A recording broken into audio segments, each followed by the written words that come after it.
आयरनमेन सरदार वल्लभभाई पटेलनि फिल्सारा बाचे आसिमनि साल लोकसावै सालथां हांकर पदयात्रा हायकबा हिमबतक रेली खलायजागनायनि थांखि दंगो अ पदयात्रा पुइला नभेम्बर दाननि 10 सालमारिबो खलायजागनाय फुंनि दामस्नि तामितंमा जरा नयंमा बुस्कानि सिमि चेंनाय अ पदयात्रा उल हापानिया इंटरनेशनल फेयर ग्राउंड थांगै पाइलायनाय आ पदयात्रा खलायमुंग मानजागैयानो त्रिपुरा हास्ट्रि मंत्रिग्रा प्रोफेसर डॉक्टर मानिक साहा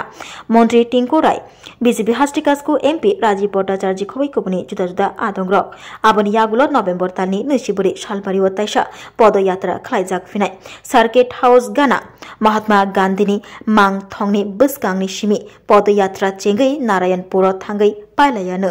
सांग्रंसाल अ पदयात्रा खलायमुंनतै सालथां हांकर फानि हाबानग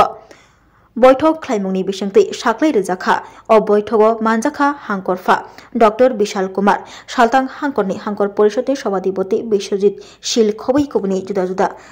आदंग्रक सरदार वल्लभभाई पटेलेर जन्म जयंती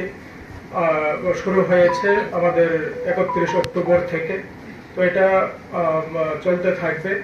আমাদের 10 তারিখে একটা কর্মসূচি আছে সেখানে আমাদের প্রায় 8 থেকে 10 কিলোমিটার পদযাত্রা সেখানে অনুষ্ঠিত হবে সেই সঙ্গে সাফাই অভিযান হবে এবং বৃক্ষরোপণ হবে তো আমরা আমাদের উজ্জয়ন্ত প্রসাদ থেকে সেটা শুরু করব এবং হাপানিয়া আন্তর্জাতিক মেলা প্রাঙ্গণে গিয়ে শেষ হবে তো আমি প্রথমেই আপনাদের মাধ্যমে আমাদের এই জেলা তথা রাজ্যের সমস্ত অংশের জনগণের কাছে বিনম্রভাবে আবেদন রাখবো আসুন আপনারা আমাদের এই পদযাত্রায় শামিল হন আমাদের যে এক ভারত শ্রেষ্ঠ ভারত তথা এক ত্রিপুরা শ্রেষ্ঠ ত্রিপুরা গড়ার ক্ষেত্রে আপনারা সবাই আমাদের সঙ্গে শামিল হবেন আমাদের এই জেলাভিত্তিক যে অনুষ্ঠানটা হচ্ছে আমাদের আনন্দের বিষয় হলো আমাদের মাননীয় মুখ্যমন্ত্রী প্রফেসর ডক্টর মানিক সাহা উনিও আমাদের এই পদযাত্রায় শামিল হবেন মাননীয় মন্ত্রী টিঙ্কু রায় মহোদয় আসবেন মাননীয় সাংসদ আমাদের রাজীব ভট্টাচার্য মহোদয় আসবেন তাছাড়া আরো অন্যান্য যারা আছে তারাও সেই পদযাত্রায় শামিল হবে তো আমরা আমাদের জেলা যেহেতু বড় সেখানে দুটি ভাগে আমাদের পদযাত্রা অনুষ্ঠিত হবে একটি 10 তারিখ হবে সকাল 7 ঘটিকা থেকে আমাদের উজ্জয়ন্ত প্রসাদ থেকে আমাদের আন্তর্জাতিক মেলা প্রাঙ্গণ হাপানিয়াতে গিয়ে সেটা শেষ হবে আরেকটা হবে আমাদের গান্ধী মূর্তি থেকে আমাদের নারায়ণপুর বাজার পর্যন্ত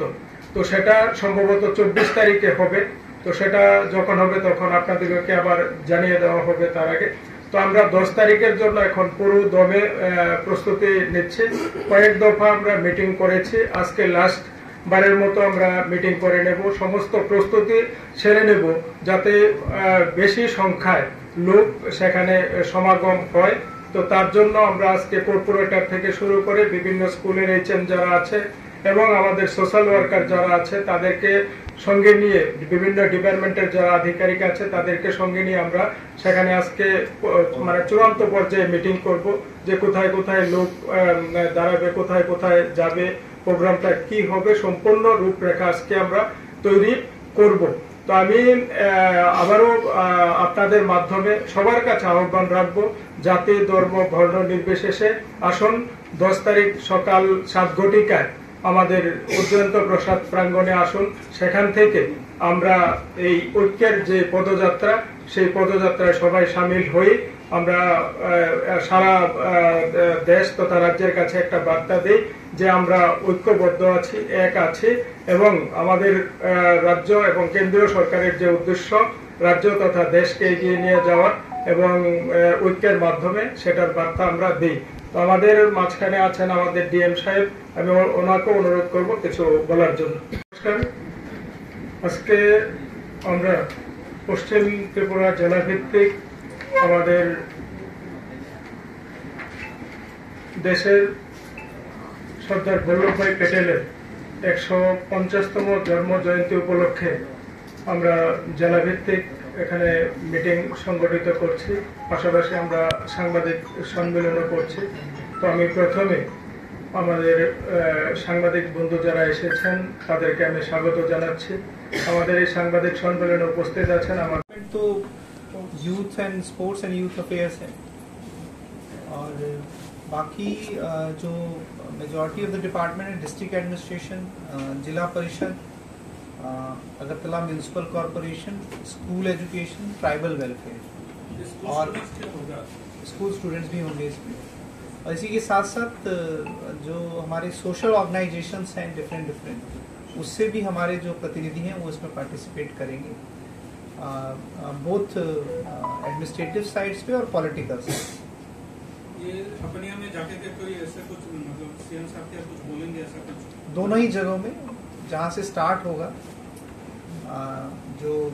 जनता पैलेस से शुरू होगा और हपानिया पे एंड होगा, दोनों ही जगहों पे प्रोग्राम किए जाएंगे। इसी के साथ साथ 2 हॉल्टिंग पॉइंट्स हैं, वहाँ पे भी कुछ कल्चरल एक्टिविटी और प्रोत्साहन का काम किया जाएगा।